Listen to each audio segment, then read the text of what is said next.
Sur la scène politique ivoirienne, le ton monte et les stratégies s'affinent. Le président Alassane Dramane Ouattara semble avoir pris une longueur d'avance face à ses principaux adversaires, Simone et Yvette Gbagbo, Ahua Donmelo, Jean-Louis Billon et Henriette Lagou. Par ses choix politiques, ses discours et ses récentes actions, il impose un rythme qui bouscule l'opposition et redéfinit les rapports de force. Entre calculs stratégiques, communication maîtrisée et anticipation électorale, le chef de l'État entend bien garder la main. Mais jusqu'où cette stratégie pourrait-elle aller et comment réagiront ses rivaux dans les semaines à venir? La souveraineté, le panafricanisme, bon, lui, son discours panafricaniste est plus crédible, parce que d'autres qui parlent du panafricanisme, alors que, et non que le rejet des autres à la bouche, mais bon. Mais sur ce terrain-là, je crois qu'il était vraiment dans son élément. Ceci dit, moi j'attends déjà qu'il désire aussi son équipe de campagne, parce que c'est les premiers actes. Hein. Jusqu'à présent, on ne sait pas qui va diriger sa campagne, même si on a quelques noms qui circulent. Il faut qu'il désire sa équipe de campagne. Il était effectivement dans le Moronou, chez ses parents paternels, et dans le Bouquet, chez ses parents maternels, parce que sa maman est de Bouaké. Il a fait beaucoup de rencontres avec les candidats non retenus. Hein. Bon, je crois que je l'ai vu chez M. Fini, Kevin. Il a rencontré Assalé Timoko, il a rencontré Vincent Tobi. Bon, il avait essayé de tendre, de jeter un regard vers le président Gbagbo, le président Thiam et le président Afi. Je crois que là, il a été très très vite déçu. Hein. Vous avez même dit qu'ils ont jugé utile de ne pas répondre ou de répondre par la négative. Donc il sait maintenant à quoi s'en tenir de ce côté-là. J'espère donc que rapidement, il va faire connaître son équipe de campagne et qu'il va aller en détail sur ces grandes idées qu'il porte. Et que, parce qu'on attend aussi de lui hein, de donner la réplique au RHDP. Parce que les autres candidats, M. Billon, qui est plutôt homme d'affaires, plutôt, j'allais dire, des idées qui sont plus ou moins similaires, parce que c'est le RHDP, il a été ministre du président Ouattara. Henriette Lagou, qui axe son travail sur la paix, etc. On reviendra sur eux. Hein. Ne vous inquiétez pas. On attend de M. Donmelo qu'il donne vraiment le change au RHDP, parce qu'il a une vision complètement, j'allais dire radicalement opposée, celle du RHDP. Et ce serait une très bonne chose pour la campagne. André Silver, M. Donmelo. Alors, M. Ahua Donmelo, je pense, est arrivé un peu trop tard pour présenter sa candidature. Je pense que s'il savait qu'il devrait aller à la présidentielle, il aurait dû commencer déjà dès 2023-2021 en se présentant par exemple aux législatives à Bangouanou, en se présentant au régional dans le Moronou pour avoir une base déjà électorale, ce qui n'a pas été fait. Donc j'ai l'impression en fait qu'il a pris cette décision un peu sur le tard. Parce que d'abord, il avait parlé de candidature de précaution. Ça n'a pas fonctionné. Aujourd'hui, il a une stratégie des grands électeurs qui ne fonctionne non plus pas. Le PDCI ne va pas appeler pour voter, ne va pas appeler à voter pour lui. Encore moins, le PPACI a déjà clairement dit qu'il n'appellera pas à voter pour personne. Donc, dans ces conditions-là, je ne sais pas très bien comment il va s'en sortir. D'autant que les grands électeurs, en griffe qu'ils voient jusque-là, je n'ai pas encore entendu un groupe et autres, même les candidats recalés, il les rencontre certes, mais j'ai encore entendu personne lui donner son adoubement. Donc, je pense que ce sera très difficile pour lui. Il n'empêche, il a de très bonnes idées. Et s'il avait commencé à développer ses idées 2 ou 3 ans auparavant, ce serait vraiment top. Je pense qu'il prend une option pour 2030. À la fin? Moi, j'ai écouté une partie de l'interview, bravo, et puis bon, il a le mérite d'être cohérent. Vous savez, il veut réussir à peu près ici ce qui est fait ailleurs grâce au coup d'État. Voilà, c'est ça, il faut le dire. Oui, parce qu'il a été plein de lauriers pour les pays AES. Il dit que ce qu'ils font est bien. Donc c'est leur politique qu'il veut appliquer, mais en gagnant par les élections. Or, ces dirigeants AES n'ont jamais gagné d'élection. les 3 pays-là, ils sont à la tête de ces pays par coup d'État. Et il dit ce qu'ils font est bien. Et il veut faire à peu près la même chose en disant c'est le modèle, c'est comme ça, il faut que la Côte d'Ivoire les rejoigne. Lui, il veut faire une élection, gagner et puis les rejoindre pour faire la même politique. Ce qu'ils n'ont pas réussi à obtenir par les élections chez eux. Pour dire qu'en réalité, les souverainistes, vous allez remarquer que même lorsque le président Compaoré partait en 2014, la rue était une rue, dit-on, sankariste. On criait Sankara. Mais lorsqu'il y a eu élection, les partis sankaristes n'ont rien obtenu. Ils n'ont pas pu faire gagner leur candidat. Donc c'est pour dire que non seulement il a dit clairement ce qu'il veut faire, mais dans un contexte ivoirien et un contexte sous-régional où ces souverainistes qui constituent des modèles pour lui n'ont jamais pu gagner des élections, il me paraît difficile, même si il avait les soutiens dont on parlait là, il me paraît difficile de renverser la tendance avec de telles positions radicales, hein, qui me paraissent quand même un peu radicales, un peu fortes, étant entendu que ce souverainisme-là même est un peu démagogie dans ces pays et ça ne change pas grand-chose puisqu'ils sont accrochés à autant de symboles colonialistes en même temps qu'ils se réclament souverainistes et parlent de nouvelle indépendance. Je ne sais pas en quoi ça consiste. Très bien, Inès Mondelo. Oui, sur la candidature de M. Awa Don-Melo, c'est vrai que l'équation est difficile pour lui, hein, au regard de, on va dire, la candidature tardive. Mais en même temps, la décision pour être candidat à une élection présidentielle ne se prend pas à la veille des élections. On a pu le constater puisqu'il a pu quand même réunir ses parrainages là où certains partis n'ont pas pu le faire. On a aussi constaté qu'il y a quelques jours, il y a un groupe, une organisation qui a été présentée à l'opinion comme étant une organisation des souverainistes et qui apporte son soutien à M. Awa Don-Melo. Je pense que c'est quelque chose qui est organisé depuis, qui a été préparé peut-être dans l'ombre. Maintenant, est-ce que la mayonnaise va suffisamment prendre quand on a voulu être le candidat de substitution et que finalement on ne l'est pas? De précaution, pardon. Président Gbagbo se fâcher avec vous. Le candidat de précaution, parce que c'est le terme, et qu'on ne l'est pas finalement. Est-ce qu'on pourra aller jusqu'à remporter? Mais cette candidature, pour moi, elle est intéressante dans la mesure où on aura des débats de fond, je crois, pendant la campagne présidentielle. Monsieur Awa Don-Melo parle de souverainisme et dans la souveraineté, on l'attend aussi, on l'a dit précédemment, c'est la souveraineté alimentaire, hein, parce que la souveraineté, c'est pas seulement monétaire, économique, et c'est important qu'on puisse voir ce qu'il propose concrètement, qu'est-ce qu'il entend par souveraineté, parce que ce thème n'est pas non plus nouveau hein, dans le marigot politique ivoirien. On sait qu'à l'époque, ESD, devenu PPAC, parle aussi de... ES, mais pour que j'ai quel problème aujourd'hui? Voilà, parle de souveraineté, mais même aussi... Simone Gbagbo parle de souveraineté. Donc on veut bien voir qu'est-ce qu'on met dans la souveraineté, qu'est-ce qu'on propose concrètement, et surtout par opposition au président sortant sur les questions économiques. Parce que moi, je veux bien entendre aussi la souveraineté de la dette, de la question monétaire, les questions de dette, comment on prend aujourd'hui des dettes publiques qu'il faut rembourser à des taux incommensurables, comment le marché de la dette se positionne au niveau mondial. C'est important d'entendre quelqu'un comme Awa Don-Melo sur ces questions-là. Et moi, je suis vraiment impatiente de lire son programme, de l'entendre pendant la campagne concernant son profil. Mais après, je ne rêve pas. Je sais que je ne suis pas très sûr qu'il puisse remporter. Mais peut-être aussi c'est un positionnement pour les législatives qui arrivent. Et pourquoi pas peut-être l'après PPS, enfin l'après Laurent Gbagbo, on ne sait jamais. Parce qu'on constate également que dans son groupe, il y a des personnes du PPACI qui le soutiennent. Et d'ailleurs, ceux qui se sont présentés comme les souverainistes de Côte d'Ivoire, le leader, c'est quelqu'un qui est sorti du PPACI en même temps que Awa Don-Melo étant indexé comme un proche de Awa Don-Melo. Donc on attend de voir. Très bien. Pour M. Sila Lassina qui nous appelle d'Issia, Awa Don-Melo est une bonne alternative pour le futur. Est-ce que M. Sila est là? Est-ce que vous nous entendez? Oui, je vous entends très bien. Nous vous écoutons. Nous vous écoutons, M. Sila. Oui, allô, je vous entends très bien. Nous aussi, on vous entend très bien et vous avez le droit de développer votre point de vue. Awa Don-Melo. Allô? Oui, nous vous écoutons, s'il vous plaît. Oui.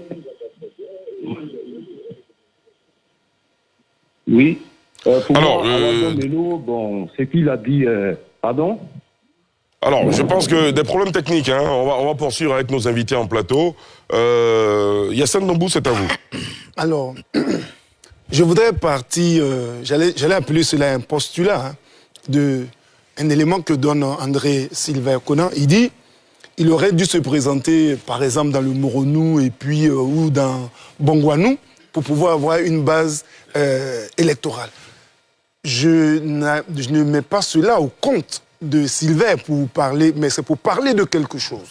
Vous voyez, ce que je constate, là, Mme Simone Yves était à Bonois, Henriette Lagou dans sa région, et puis Domelo à Bongwanou, puis à Boaké.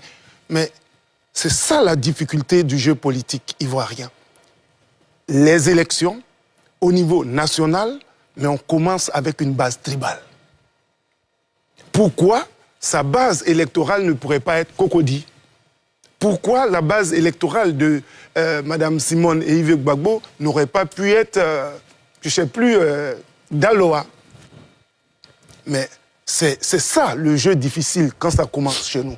Je comprends, c'est normal, mais en même temps, il faut admettre que c'est difficile. Du coup, quand on commence à ce niveau-là, moi je me demande comment on fait pour étendre la chose au niveau national. Je n'ai pas dit que ce n'est pas une bonne chose, mais c'est ce qui a cours en Côte d'Ivoire depuis toujours. Mais là, vous avez vu que le candidat du RHDP, il s'est émancipé un peu après son... Il n'est pas allé dans une région qui lui est favorable pour commencer. Et il faut qu'on gagne ces élections de façon nationale d'abord, je pense. Et ce que je voulais dire maintenant sur Domelo, en bon technocrate, je constate qu'il élagre des situations ou présente ses projets sur des éléments, sauf qu'il ne les a pas encore défendus et présentés comme cela devait se faire. Mais je pense qu'il a une forme d'audace. On est en 1995, 96. Il est parti du FPI pour créer la Renaissance. Après, il est revenu au FPI. Là encore, on se retrouve quelques années, il n'a pas encore créé une structure en tant que telle. Il sort encore, il présente un autre visage. Est-ce qu'il aura cette audace-là véritablement de continuer? Parce que, comme François Mitterrand, il n'a pas gagné le premier tour. Au premier coup, il a essayé encore plusieurs années. Est-ce que Domelo va pouvoir continuer ce combat et arriver à quelque chose? Parce qu'en réalité, pour ma part, je pense que le Moronou ne suffira pas. Le canton Fari, le canton Fari ne suffira pas. Il faut toute la nation. Il est arrivé très tardivement. Et je pense qu'il va lui falloir beaucoup de choses et puis développer comment capter ces militants-là ou ces électeurs pour qu'ils puissent avoir leur reste. Cependant, je voudrais lui dire félicitations pour l'audace qu'il a. André Koyon. Ali, Domelo peut avoir pour lui le discours fort séduisant du souverainiste, mais aussi l'audace de pouvoir ne pas régner ses amitiés, notamment avec les États de l'AES. Sauf que l'homme n'est pas suffisamment un homme politique pour devenir un homme d'État, car lorsqu'on est un homme d'État avec lucidité, on apprécie les réalités des rapports que l'on entretient entre Côte d'Ivoire et ces États-là, et on doit être un peu adouci dans son propos. Pourquoi? Parce qu'on a beau vouloir montrer son honnêteté intellectuelle en présentant l'AES comme étant un modèle, mais ce modèle fait peur quand même. L'AES, ça fait peur. Et si jusqu'à présent, il n'y a pas de ralliement formel vis-à-vis de lui, c'est parce que plusieurs n'ont pas envie de porter pour eux, par rapport à l'avenir, d'avoir soutenu un système qui est radicalement opposé au nôtre et qui ne nous permet pas d'épouser leur démarche, d'autant plus que c'est une démarche qui est antidémocratique et violatrice des droits fondamentaux des personnes. Ceux qui l'approchent là avaient pour ambition de gagner le pouvoir d'État par la voie électorale et non pas par la voie des armes. Mais lorsque vous faites l'éloge de personnes agissant contrairement à la conviction de ceux que vous voulez avoir pour vous, ne vous étonnez pas qu'ils réfléchissent à 2 fois. Deuxième chose, lorsque le COJEP décide d'organiser une convention afin de pouvoir se choisir le candidat à soutenir, et que M. Dombello fait partie de cette palette de candidats et qu'il vient après Mme Simone Eyivé, épouse Gbagbo, c'est une première phase de l'élection qu'il a perdue. Il a perdu parmi les siens, les gens de gauche. Si vos propres parents politiques n'arrivent même pas à adhérer à votre offre politique, n'essayerez pas qu'ailleurs, les uns et les autres puissent vous adouber pour tel. Je crois pour ma part que lui devrait pouvoir affiner son discours politique au-delà du discours intellectuel et de ses intimes convictions. Quand on veut gouverner, quand on veut diriger, on veut être un homme d'État, il y a certains paramètres à regarder. Il ne s'agit pas de trahir ou de pouvoir agir de manière hypocrite, mais il va falloir avoir de la lucidité. Pour l'avenir, je ne dirais pas lui conseiller, non. Je pourrais simplement encourager les siens, ceux qui acceptent de marcher avec lui, de proposer une forme de souveraineté qui corresponde à l'histoire, au présent et au devenir de la Côte d'Ivoire, et non pas une souveraineté empruntée de pays qui ne sont pas forcément le bon exemple. Merci. Alors, on va parler maintenant de Simone Eyivé Gbagbo. Il avait dit quelque chose juste... Rapidement. Juste dire que j'ai cité Bongouano, le Morneau, justement parce qu'il s'y était rendu. Hein. Voilà. D'accord, très bien. Alors, le COJEP de Charles Blé Goudé, évidemment, s'est réuni ce week-end pour désigner le candidat que le parti a décidé d'adouber. Et finalement, le choix s'est porté sur Simone Eyivé Gbagbo. Nesmond Delors, c'est une femme. Vous êtes la seule femme sur ce plateau. Analyse et réaction, on commence avec vous. Alors, je ne suis pas venue en tant que femme pour soutenir... Non, on le sait, voilà. on le sait. Mais je veux dire pas mon propos, que Simone Gbagbo n'est pas la candidate des femmes. Elle est une candidate de la Côte d'Ivoire. Ça, c'est important de le signifier. Les questions des droits des femmes, c'est très important de voir les propositions des différents candidats, justement, sur la question des droits des femmes. Mais c'est important aussi d'entendre le discours politique de Simone Gbagbo sur des questions géostratégiques. On l'attend aussi sur ces questions-là, puisqu'elle se présente comme... elle parle beaucoup de souveraineté. On parlait de la question de la souveraineté qui sera dans la campagne. Hein, quand on regarde les questions aujourd'hui... des brises avec Awa Dombello, on en parlait, mais également la géopolitique mondiale aujourd'hui, avec les blocs qui se reconstituent. Donc, forcément, cela aura des incidences sur le comportement politique dans nos différents États. Cela dit, Simone Gbagbo n'est pas une novice en politique. Hein. C'est une femme engagée. Elle est même membre cofondatrice du FPI, hein, qui est devenue aujourd'hui, elle est partie aujourd'hui pour créer MGC, une résilience politique qu'on a pu constater également. Et Simone Gbagbo est dans ses grands jours en ce moment. Elle est dans ses grands jours. On la sent revive, heureuse de partir en campagne et de proposer ses arguments de campagne. On attend aussi son offre politique. On attend son offre politique sur le terrain, mais déjà, elle a commencé des rencontres et on a pu le constater, elle aussi, aller à Beaunoir.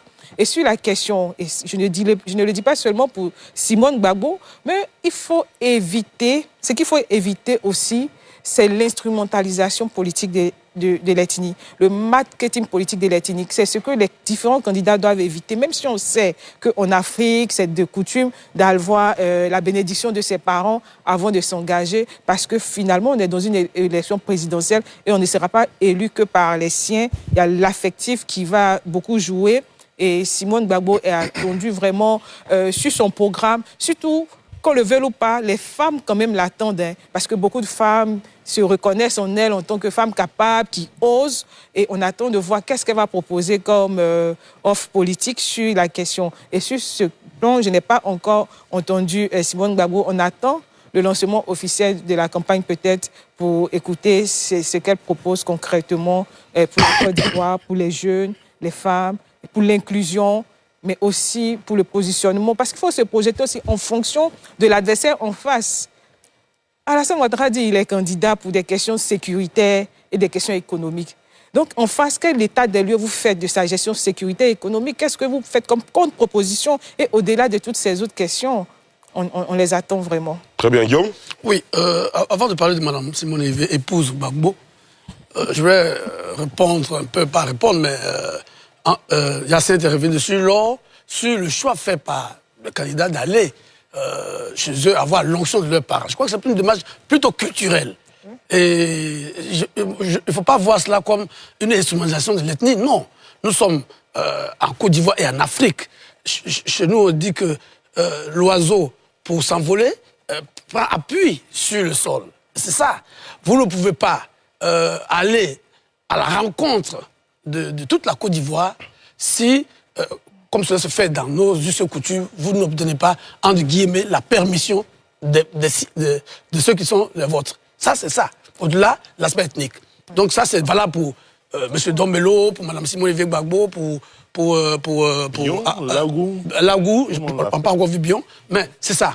Alors, parce que oui, M. Bion aussi allait à Dabakala, c'est de coutume. Oui, et on est tous d'accord. Seulement qu'il ne faut pas aller vers le marketing politique de l'ethnie. Bon, faut pas, okay. voilà, faut mais pas je crois qu'il ne dévier. faut pas voir ça. Il ne faut pas dévier.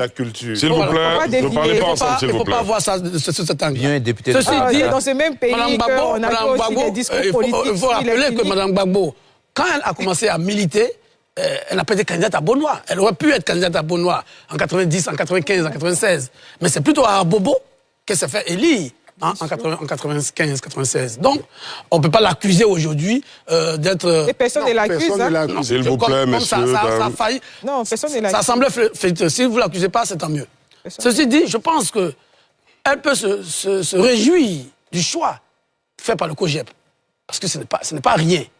Je pense que dans cette période-là, le fait que le COJEP ait porté son choix sur Mme Simone Veil, épouse Gbagbo, c'est un choix logique. Mais en même temps, c'est une reconnaissance de l'engagement de cette dame qui, à un moment donné, a été noircie.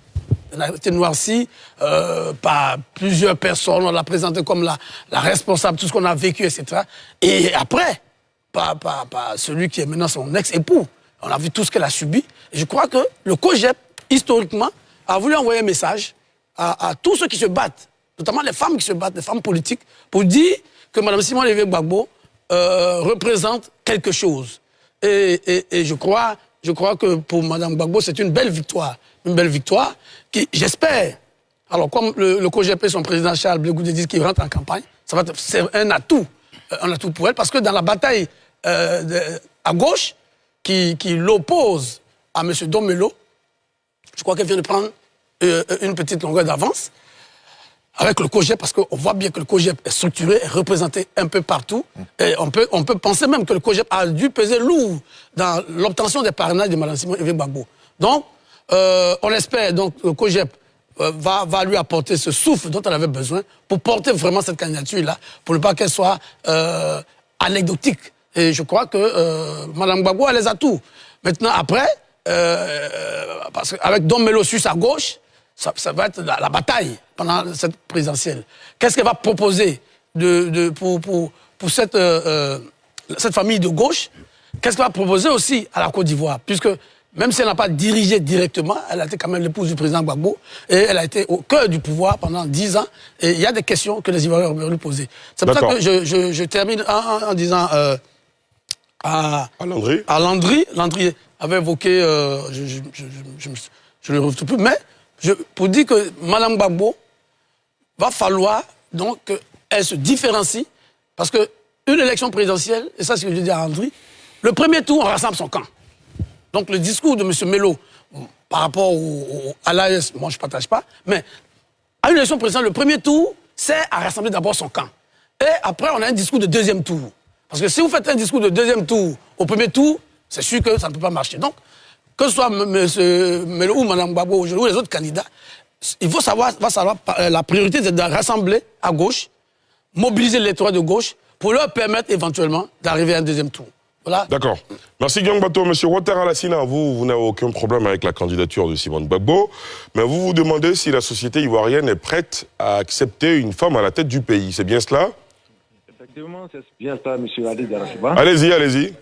Je suis M. Ouattara Lassina. Vraiment, je voulais vraiment me prononcer sur le cas de Mme Simone Veil Gbagbo. Concernant Mme Simone Veil Gbagbo, en Côte d'Ivoire aujourd'hui, vu la position de la Côte d'Ivoire aujourd'hui par rapport à notre position, j'ai bien peur que nous ayons comme Mme Simone Gbagbo comme président de la Côte d'Ivoire.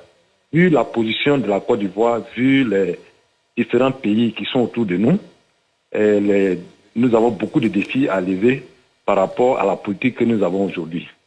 Ce que j'aimerais dire, nous avons des opposants qui sont beaucoup basés dans le sud et non pas dans le nord. Vraiment, c'est beaucoup. Ils sont en train de se focaliser sur le sud. Pourtant, dans le nord, il n'y a rien d'autre. On ne les voit pas aller faire les activités, on ne voit rien. Bon, vraiment, c'est un peu difficile. Nous qui sommes dans le nord, on ne sait pas si on a des opposants en Côte d'Ivoire.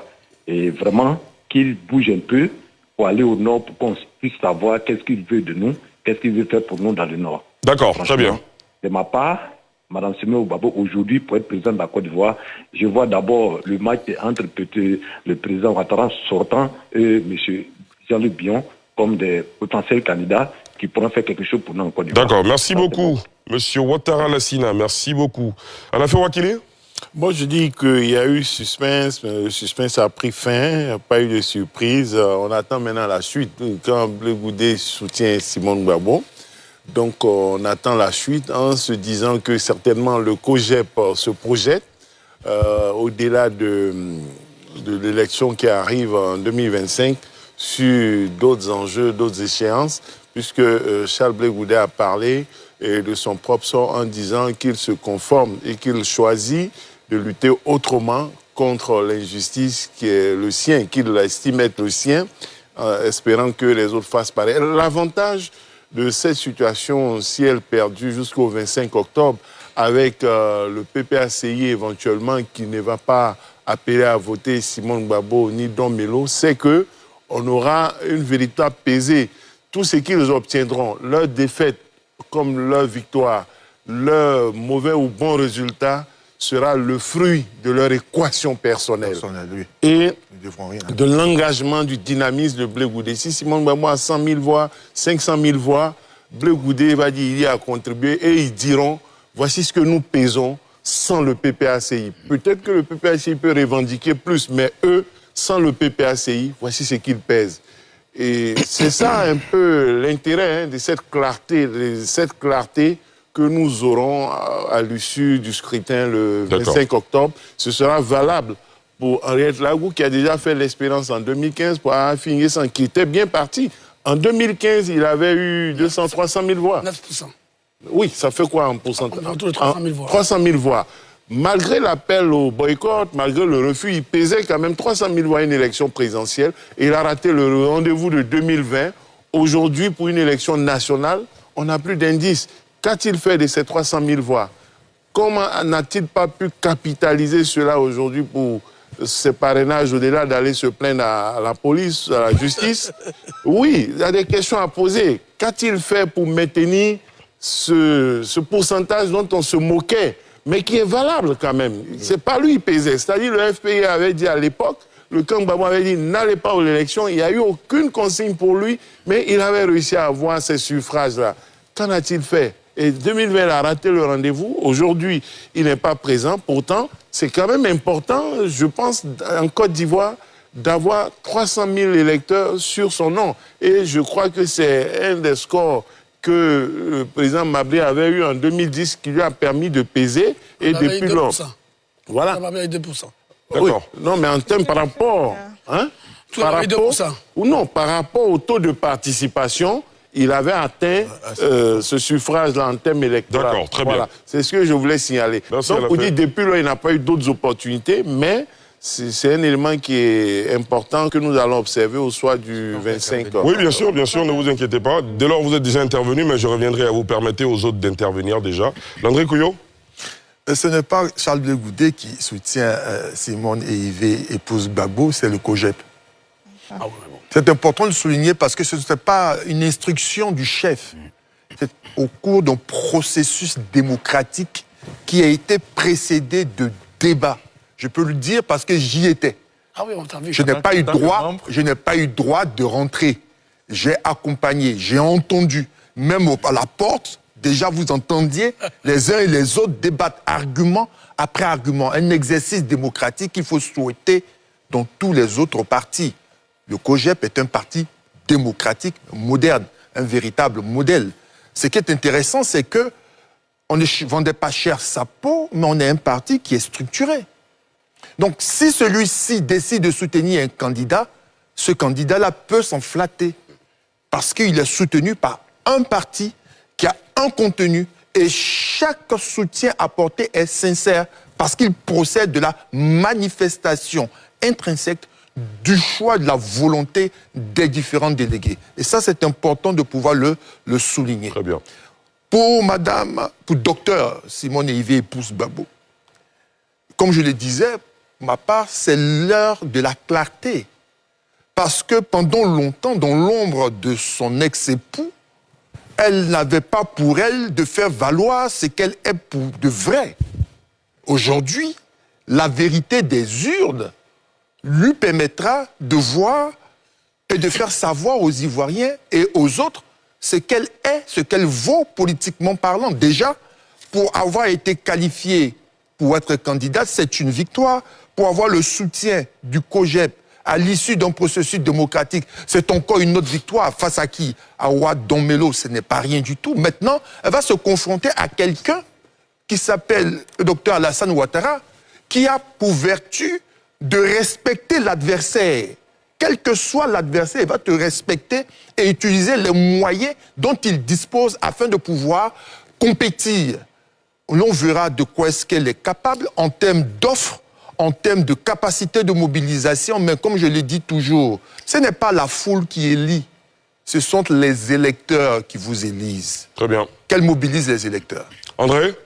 Alors, le téléspectateur qui est passé tout à l'heure a une vision totalement machiste de la politique. Misogyne un peu. Oui, le sous-entendu, c'était qu'il veut dire que Simone Gbagbo, en tant que femme, ne peut pas gouverner parce qu'il y a des hommes forts. Raison pour laquelle Nesmond Delors a voulu sortir le sabre. Je l'ai vu venir. Simone Gbagbo a été président du groupe parlementaire FPI dans ce pays pendant de longues années. Député d'Abobo, l'une des communes les plus importantes du pays. Dans ce pays, il y a une ministre d'État qui s'appelle Anne Oloto, qui conduit des réformes courageuses. Il y a une présidente du Sénat qui s'appelle Kandia Camara. Donc, cette vision patriarcale des choses doit être totalement proscrite. Ça, c'est ce que je voulais dire. Concernant donc Madame Simone Gbagbo, il y a cette convention, on va dire, du COJEP. Charles Blé Goudé, il est très intéressant parce qu'il a souvent des initiatives inattendues. Voilà, ça c'est vraiment exclusif. J'ai pas encore vu cela dans les marigots politiques ivoiriens où on va à une assemblée et puis on prend une décision par une élection parce qu'il y a eu une élection. Donc c'est à mettre vraiment au compte de Charles Blé Goudé et à saluer pour le reste. Pour autant, moi en ce qui me concerne, c'est que je me demande bien si Simone Gbagbo aura le soutien d'autres entités, d'autres... Certes, j'ai vu donc une déclaration... D'autres candidats recalés? D'autres candidats recalés, d'autres leaders politiques. J'ai vu une déclaration de M. Éric Caillé, ancien ministre du Commerce, qui a posé une problématique assez sérieuse, pertinente, je pense. Il a dit, OK, soit on essaie de soutenir un candidat de l'opposition parmi les quatre, soit on boycotte comme cela est en train de se faire, en tout cas au niveau du Front commun, alors ce serait un blanc-seing pour le RHDP. J'attends maintenant que lui-même qui a proposé cela fasse une proposition sur quel candidat il va soutenir. Pour le reste, je pense que je me pose une question. Où Simone Gbagbo aura l'argent pour financer sa campagne? D'accord. Yassine Nobou, c'est à vous. Ali, je voulais d'abord saluer ce qui s'est passé à Yamoussoukro. comme le disait tout à l'heure Landry Cuyo, c'était un exercice de démocratie. Et le COJEP s'y est mis. Et j'ai vu le président Charles Blé Goudé et son équipe rencontrer les différents candidats de l'opposition pour recueillir leurs visions. Et c'est sur la base de ces différentes visions qu'ils ont déposé ou posé les éléments afin que les militants du COJEP, les délégués, choisissent. Et comme le disait Landry Cuyo, les débats ont eu lieu. Dieu seul sait comment les choses se sont passées. Ils sont passés par un vote avec un huissier pour attester de la régularité du vote. Mais quand on arrive à cela et que Mme Simone Eivé Gbagbo est déclarée vainqueur, je pense que ça démontre qu'elle a une histoire, et elle est une histoire. Une histoire dans l'histoire politique de la Côte d'Ivoire. C'est déjà une victoire qu'il faut pouvoir encourager. Mais l'expérience qu'elle a de son parcours a dû peser énormément pour elle. L'expérience qu'elle a de ce pardon qu'elle a donné a dû peser pour elle. Et en plus, j'ai vu des délégués, j'y étais, j'ai vu des délégués, mais en nombre important, il ne faut pas jouer avec non plus. L'intervenant tout à l'heure qui se présentait un peu machiste, mais il ne croit pas si bien faire. En brocardant cette image, on pousse les femmes vers Mme Simone Eivé Gbagbo. Je pense qu'il faut y arriver en faisant confiance à cette dame-là. Maintenant, quel est son projet dans les détails? Qu'est-ce qu'elle présente pour la Côte d'Ivoire? Qu'est-ce qu'elle va présenter même aux femmes? Quelqu'un disait qu'on devait pouvoir permettre à tout le monde de compétir, mais avec un sérieux, au moins un minimum sérieux. Mais Mme Simone Eivé Gbagbo, il met du sérieux. Est-ce qu'elle a les moyens financiers? Je pense qu'une élection ne se gagne pas totalement par les moyens financiers. Les moyens financiers sont importants, mais lorsque les gens croient en vous, mais vous pourrez avoir les moyens financiers. Il faut simplement que son discours et son projet soient attractifs vis-à-vis des Ivoiriens qui attendent beaucoup de choses. Très bien. Ce que je voulais dire. Alors, il nous reste deux candidats à passer en revue très rapidement. Oui. Laisse-moi dès lors vous insister pour revenir sur... Pour revenir, parce que je voulais préciser qu'on parle de Simone Eivé Gbagbo, la présidente du MGC, le Mouvement des Générations Capables. Et donc, évitons la présomption d'incompétence. Je ne néglige pas Charles Blé Goudé et son parti, mais je vais dire avec ou sans, c'est d'abord Simone Eivé Gbagbo, présidente du MGC, qui est candidate. Et ça, c'est important de le retenir. Et avec le MGC, elle va dérouler son programme, quitte aux autres qui viennent l'accompagner, de l'accompagner sur le terrain, même si on est d'accord que Blé Goudé avait dit qu'en 2025, il serait sur l'arène. Mais n'oublions pas que l'élément central ici, c'est Simone Eivé Gbagbo. Et cela permet de répondre à la présomption d'incompétence sur les questions essentielles, comme les questions sécuritaires. D'accord.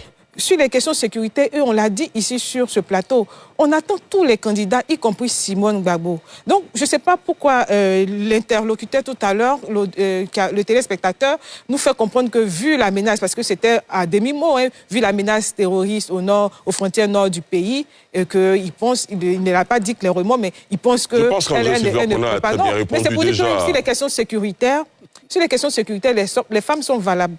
D'accord. Voilà, dans l'histoire, dans le matrimoine ivoirien, on a vu des femmes aussi travailler pour qu'on ait la libération pendant l'indépendance. Donc, ce n'est pas aujourd'hui que la question des femmes, que le message est passé. Sécuritaires, le message est passé. va faire débat, en fait. Le message est passé. Alors, vous gardez la main pour vous prononcer sur Jean-Louis Billon d'un côté et Henriette Lagou de l'autre. Allez-y. Voilà, OK.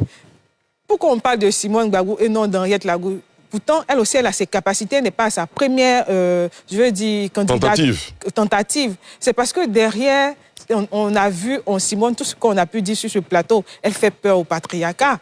Elle a fait tomber des mastodontes en étant vraiment candidate et certains n'ont pas pu l'être alors qu'ils ne voulaient pas la voir. Elle les aura contre eux pendant la campagne. Mais c'était important de dire qu'elle les aura contre elle pendant la campagne. C'est bien compris. Donc il faut se préparer aussi. Et Henriette Lagou, il faut saluer sa témérité. Elle a l'avantage de se présenter comme centriste très souvent. Et elle a quand même eu à donner une avance sur sa campagne en insistant sur les questions sociales. Parfois, les questions sociales ont été présentées comme le maillon faible de la gouvernance Ouattara. Donc peut-être qu'elle essaie de récupérer sur ce terrain, mais on attend concrètement des propositions. Parce qu'après, on a vu avec l'année du social, on a vu avec la CEMU, même si elle n'est pas totalement effective encore, il y a des choses qui sont faites en fait, au niveau étatique. Moi, je veux bien entendre de ces candidats de l'opposition et autres, l'état des lieux aujourd'hui. Qu'est-ce que vous critiquez concrètement de la gouvernance, en fait? Quel est l'état des lieux que vous faites et qu'est-ce que vous proposez concrètement? Je pense que peut-être c'est trop tôt de se prononcer. On va attendre tous le lancement officiel de la campagne. Mais déjà, dans une semaine, dans la pré-campagne, il faut qu'on sente vraiment ces prémices-là. Et oui, moi, je les traite, tous ces candidats, au même pied d'égalité, que ce soit des candidats. Très bien. Jean-Luc Billon. Oui, c'est ce que je disais aussi sur la question de Jean-Luc Billon. J'ai vu qu'il entend donner une place prépondérante au secteur privé pour le développement de la Côte d'Ivoire. J'ai pu le lire dans l'une de ses sorties. Oui, le secteur privé, c'est bien. Mais après, il ne faudrait pas qu'on tombe aussi dans le libéralisme total. Le visage humain, c'est très important. Donc, la question sociale, on a parfois peur des personnes qui viennent du secteur privé parce qu'on se dit, est-ce que ce n'est pas le capitalisme encore avec des bénéfices et tout? Donc, c'est important d'avoir une clarté sur la proposition qui sera faite quand on met en avant le secteur privé pour pouvoir développer l'économie ivoirienne. Très bien. Alain Wakili? Bon, pas grand-chose à dire, à part souhaiter beaucoup de chance et beaucoup de courage à Jean-Luc Billon et Henriette Lagou. Très bien. Landry Couillon? Ali, c'est important de souligner que dans l'offre de gouvernance du président, rapidement, par rapport à Mme Delors, le social n'a pas été le maillon faible, il était le troisième maillon à Côte d'Ivoire solidaire. Il y a eu d'abord le premier maillon qui était la stabilité, le second qui était l'économie et la prospérité, le troisième, la Côte d'Ivoire solidaire. Il y a eu beaucoup de critiques sur les s'il vous plaît. Delors, laissez-moi, quand vous parliez, il ne vous a pas interrompu. Parce qu'il a voulu me répondre. Mais il vous a pas dit. Mais attendez qu'il finisse, Delors. Écoutez, je crois qu'il est aussi élégant pour la dame que vous êtes de pouvoir me laisser m'exprimer. Elle vous laisse vous exprimer. Non, c'est pas ça. Parce que l'homme doit être élégant et l'élégance. Yassine Lebou, s'il vous plaît. L'élégance. S'il vous plaît, monsieur, s'il vous plaît. Je vous en prie. Je ne suis pas d'accord. Je proteste. J'accepte votre protestation. S'il vous plaît. C'est pas tous les jours qu'on a des dames sur ce plateau. On va être bien gentil avec elle. Non, j'entends bien votre propos. J'entends bien votre propos, s'il vous plaît. Nesman Delors, on ne va pas interrompre Landry Couillot quand il a la parole. Il a été bien gentil. Quand vous aviez la parole, il ne vous a pas interrompu. Landry, c'est à vous. Merci, M. Arlib Diarasouba, pour dire que les règles sont universelles. Absolument, absolument. Alors, on est bien d'accord. Pour ce qui est de Jean-Luc Billon, j'encourage Monsieur le ministre Billon à se faire entendre davantage, surtout pour ce que l'on fasse un mauvais amalgame entre sa profession de chef d'entreprise et l'offre de gouvernance qui le classe dans un domaine libéral. M. Billon propose plutôt un patriotisme économique qui n'est pas le libéralisme à tout va. Donc, M. Billon, je vous en prie, faites-vous entendre au mieux afin que l'on se rende compte que l'offre que vous présentez a une certaine particularité et qui vous distingue très largement d'un libéralisme sans frein. Pour Madame Lagou, l'on ne peut que saluer, comme disait Delors, sa témérité et sa volonté de rester dans la compétition politique. Elle a pour elle, comme elle le dit, le terrain.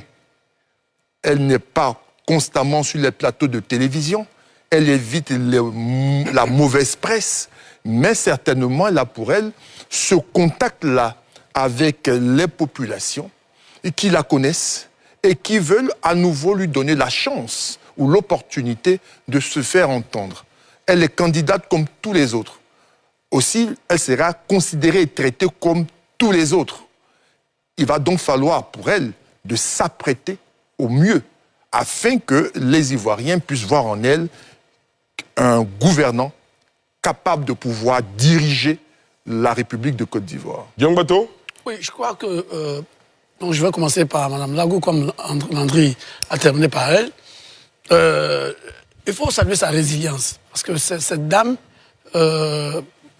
beaucoup semblent ne pas le savoir, mais elle est restée constante. Elle a été ministre sous le président Gbagbo, et depuis la crise, elle n'a pas décroché.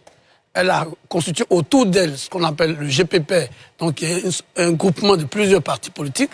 Et depuis, dans le processus électoral, elle était membre de la commission électorale indépendante avant d'en sortir pour préparer justement ces élections à laquelle elle est candidate. C'est une dame qui connaît bien le terrain. On a dit qu'elle vient donc du PDCI, qu'elle a travaillé avec le président Gbagbo. Et depuis, sous le président Ouattara, elle a porté ce projet de la paix dans une période qui était vraiment une période difficile. Ceci dit, je crois que les prochains jours, déjà quand on regarde le siège qu'elle a sur le boulevard Latry, on voit bien qu'elle a, elle a de quoi, elle en a dans le ventre. Hein, si l'élection se limitait au siège, je crois qu'elle serait dire tout. Donc ça, c'est déjà salué. Parce qu'il faut quand même beaucoup d'audace pour pouvoir faire les choses en grand et montrer qu'elle ne vient pas victime résignée. C'est ce que je voulais dire à partir du siège. Très bien. Ceci dit, M. Billon, on l'a un peu entendu, parce qu'il est l'un des rares candidats à avoir vraiment fait la tournée pendant la collecte des parrainages. Et on l'a entendu effectivement parler du patriotisme économique, parler du secteur privé, des femmes, des entrepreneurs, etc., etc. C'est déjà pas mal. Après, il faut, comme je dis, il faut chiffrer. Parce qu'un programme de gouvernement doit être chiffré. Voilà. Sur le social, sur l'économie, sur la sécurité, sur l'emploi des jeunes, sur la santé, sur l'éducation.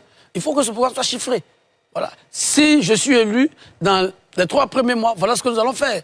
Dans les 6 mois qui vont suivre, voilà ce que nous allons faire.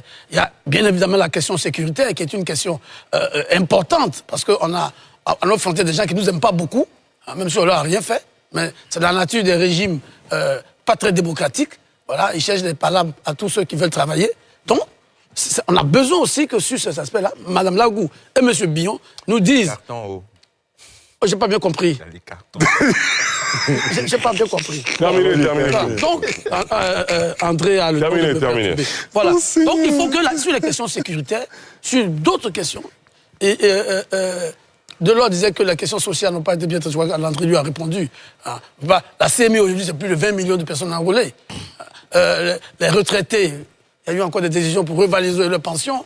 On a la CNPS, le système de travail indépendant, tout ça. Il y a beaucoup de choses qui sont faites. C'est pas fini, il y a des efforts en fait, mais le social, il y a eu le programme social du gouvernement qui a eu... Donc vous avez fini sur Billon et... Oui, non, je répondais un peu à... Non, malheureusement, on n'a plus de temps. Bon, alors, donc sur Billon, on attend de chiffrer tout ce qu'il a avancé comme proposition. Il a dit qu'il va mettre les jeunes en avant. Il faut que les jeunes soient responsabilisés. Et il va nous dire comment il va procéder. Dans son gouvernement, ce sera combien de personnes, il va combien de jeunes, il va combien de femmes, s'il est élu. Tout ça, on attend de scruter. Mais je pense que c'est le candidat qu'il ne faut pas négliger. Mais quitte à eux maintenant, il leur reste 3 semaines pour aller chercher les électeurs partout en Côte d'Ivoire. Et s'ils le font, je pense qu'on va avoir une belle campagne. D'accord. Yassine Nobou, c'est vous qui le reste, il me semble. Non, moi... Et André Silver, allez-y. Bien, Ali, concernant le candidat Billon, j'ai juste envie de dire que, je ne dirais pas qu'on lui fait un mauvais procès, mais on voit le Billon, l'homme d'affaires, à qui on donne une étiquette qui n'est pas forcément ce qui le représente. Puisque c'est un homme d'affaires, il est dans le marché, il est sur... Vraiment, il fait ce travail-là parce qu'il le faut. Et je pense que pour le nombre d'emplois qu'il offre à la Côte d'Ivoire, on ne peut pas le cataloguer comme étant cette personne-là. Et donc, je suis d'accord avec Landry qu'il faut qu'il donne de plus de voix, qu'on l'entende et qu'il s'exprime pour montrer ce qu'il a envie de faire. Je voudrais donc m'arrêter là pour ne pas trop parler. Concernant Madame Lagou, je me permettrai cela parce que avant de venir ici, je me suis informé et j'ai pu constater qu'il y a un problème de concordance. Elle a eu un pourcentage. Il aurait pu avoir, vous m'excusez si je fais le parallèle, elle aurait pu avoir une bonne concurrence entre elle et Madame Simone et Yves lors de la convention du COGEP. Sauf que son programme ils n'ont pas pu rencontrer le COJEP. Malheureusement, quand j'ai interrogé le président Charles Blé Goudé, il m'a dit, si on ne mettait pas sa photo lors des candidats de l'opposition, c'est comme si elle ne faisait pas partie de l'opposition. Fallait-il mettre sa photo, oui ou non? Et pourtant, le bulletin était déjà fait, on ne pouvait pas la retirer. Donc, elle a eu un pourcentage qui, normalement, ne devrait pas être son pourcentage. Je pense qu'elle devrait pouvoir y avancer. Cela dit, je pense que c'est une dame qui a une structure depuis quelques années. Elle fonctionne avec des hommes, elle dirige. Je l'ai déjà rencontrée, je l'ai vue avec ses collaborateurs travailler. Et elle a vécu des crises internes qu'elle a pu circonscrire et se maintenir. Je pense qu'il faut pouvoir lui donner une possibilité de s'exprimer. Et elle est au contact avec le peuple. C'est vrai, tout à l'heure, mon ami Bateau a cru que je parlais de... C'était pas lancé, c'était pas les accuser de quelque chose, mais j'ai dit que j'ai parlé de façon générale. Et c'était des exemples que j'ai pris.